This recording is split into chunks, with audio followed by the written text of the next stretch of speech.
An apple for the teacher? It was a teaching job that first brought me to Mill Woods 18 years ago. I had studied at the University of Regina, and they had an education program that specialized in middle years. The Edmonton public school system was considering a middle school model, and so I was recruited and came to Mill Woods. I was nervous about being in such a big city, and so I chose an apartment right nearby the school, and I've been in Mill Woods ever since. When my husband and I married, we bought a condo in Mill Woods, and later a house, and just recently we've moved to another house in Mill Woods. I don't teach anymore, but it's still a big part of what I do. As a storyteller, I work a lot with schools, and I do some curriculum-based programs visiting the schools, and so I get to do some of those things that I really enjoyed about teaching and really like to connect with the kids. The new house we bought has an apple tree, so maybe next time I'll have an apple of my own, or maybe even an apple pie to share. Well, storytelling is probably among the oldest of the spoken word performances. It's an ancient art form, but it's still very much alive today. And the story that I have for you today is a very old Italian story. It's said there was once a pregnant woman named Pascadosia. It's also said that Pascadosia had a craving. Now, this wasn't an idle, I'd like some kind of craving. No, this was an I must have some or I will die kind of craving. The object of her craving was an Italian parsley known as Petrosina. But there was no Petrosina in Pascadosia's garden, and no money for frivolities. Oh, she tried to loosen her husband's purse strings. She said, if I don't give the baby what it needs, it'll be born with a birthmark of Petrosina on its face. But to no avail. Well, she tried to put it out of her head. She tried not to want the Petrosina, but it was the only thing she wanted to eat. And then one day she spotted it. Over the wall in the neighbor's garden was an entire bed of Petrosina.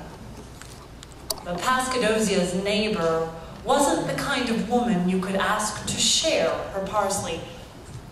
Pascadosia's neighbor was an ogress. You know ogresses? Well, they could pass as human women. You might know them because they're very tall. You might recognize the boots that they wear for galloping.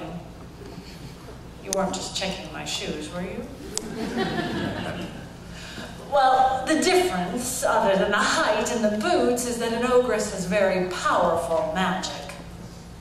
Pascadosia knew she could not have Petrosina from the ogress's garden. But she couldn't stop wanting it. I don't know if you've ever been a pregnant woman or lived with a pregnant woman, but cravings can make a body do crazy things. And Pascadosia decided she would go into the ogress's garden. Late at night, while her husband slept, she climbed over the wall and stole a sprig of parsley. Back home, she devoured that Petrosina. But in the morning, the craving was back, just as strong and maybe stronger. Well, she reasoned that it was probably just because it was such a small piece. If she had a bigger piece, then the craving would go away. And so she went back a second time, hauling her pregnant body over the wall, eating the ogress's Petrosina. But the craving didn't loosen its hold. The need grew. Each day, she told herself, it's too dangerous. But she went anyway. Each evening, she swore to herself, this is the last time. But she went back. And eventually it happened. The ogress decided to make a parsley sauce. And right away, she saw that a sickle had been at work in her garden. Break my neck if I don't catch the thief. I'll teach him to keep his knife on his own board, not dip into another's bowl. And that night, when Pascadosia came over the wall, the ogress was waiting. So this is the bird of prey who steals from my garden. Pascadosia fell on her knees, begging, please, it wasn't greed or gluttony that put the devil into me, but the baby. The baby needs the Petrosina.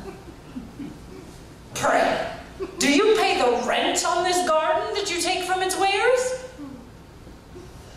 Pascadosia decided to try another tactic. She said, you know, if you don't grant the wishes of a pregnant woman, she can make your eyes swell up and itch. You ought to be grateful I don't put the eye on you. This was the wrong thing to say to an ogress. The bride wants more than words. You won't have to go as far as Rome to do your penance. You'll pay with your life or with the life of your child. And because Pascadosia wanted very much to get out of the garden alive, she put one hand on top of the other and swore the oath that the ogress demanded. She swore to give up her child. When the time came, Pascadosia gave birth to a beautiful baby girl, perfect, with just a tiny birthmark of parsley on her. And because of that spot of Petrosina, Pascadosia named her Petrosinella. And the ogress didn't come. And the ogress didn't come.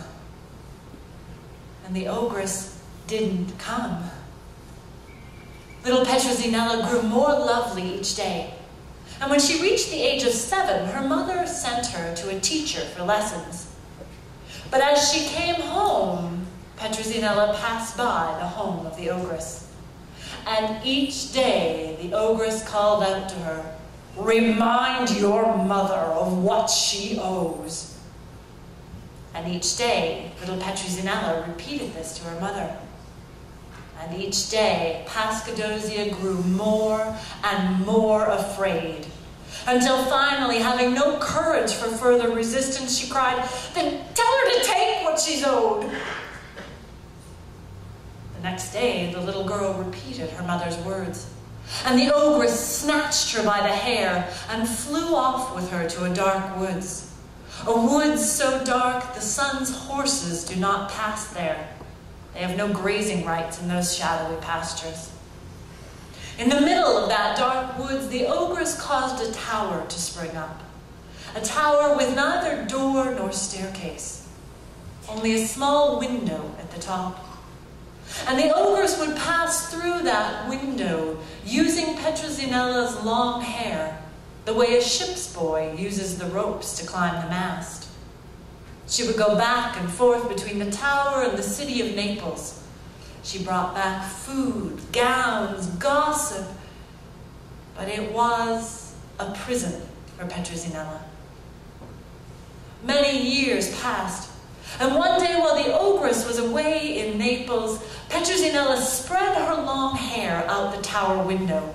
She had heard from the ogress that sunning one's hair was the latest fashion in Naples, and she hoped that she might catch a ray of sun. On that same day, the son of a prince got lost in the woods. And when he saw those golden banners, they called out to him. And when he looked up, he realized that they surrounded the face of a siren. And he sent a message of sighs up the tower. And it seemed to him that the girl in the tower inclined her head ever so slightly. And encouraged, he bowed gallantly. And he was pretty sure that the girl in the tower nodded, just a little, and made bold, he blew a kiss. Well, this went on for hours, but finally they dared to introduce themselves. They talked, And the prince came back the next day and the next. And finally, they decided that they had to meet in person.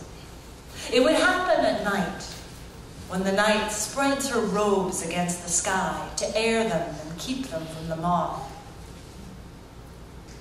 Now, Petruzinella had learned a trick or two, living with an ogress all those years.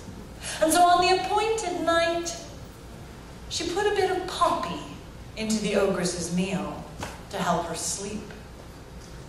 And when darkness fell, there was a whistle at the base of the tower. Petruzinella lowered her golden braid and drew the prince up into her chamber. And there he tasted of parsley. Well, before the sun could bid its horses leap through the hoop of the zodiac, he climbed down that golden braid and was gone. But he came back, and he came back, and he came back. But all of these comings and goings attracted the attention of a neighbor of the ogress, and sticking her nose in where it had no business, she warned the ogress, "There's a fly buzzing in and out of your girl's tower. I fear things have gone quite far, and he means to take her away with him." "Someone steal my Petruzinella? I'll squash that fly. But in truth, I have no fear of Petruzinella leaving me. She could only leave if she carried with her the 3 acorns I've stashed in the rafters above the kitchen." Well, Petruzinella had suspected the neighbor, and she had kept her ears on the stretch this entire time. That night, she gave the ogress an even larger helping of opium. And when her love arrived, she bid him climb into the rafters above the kitchen to find the acorns, while she knotted together a rope from the bedclothes. They fastened it to the windowsill and climbed down, mounted the prince's horse and took off. But that neighbor was watching, and her shrieks aroused the ogress. When she came running and saw that rope, she climbed down it and began chasing after Petruzinella and her prince. When the prince looked back and saw the ogress galloping faster than a runaway horse, he thought they were doomed. But Petruzinella took one of the acorns and she hurled it back. And out sprang a Corsican hound. Mother, it was frightening. But the ogress was more cunning than the devil himself. She grabbed a piece of meat and she threw it.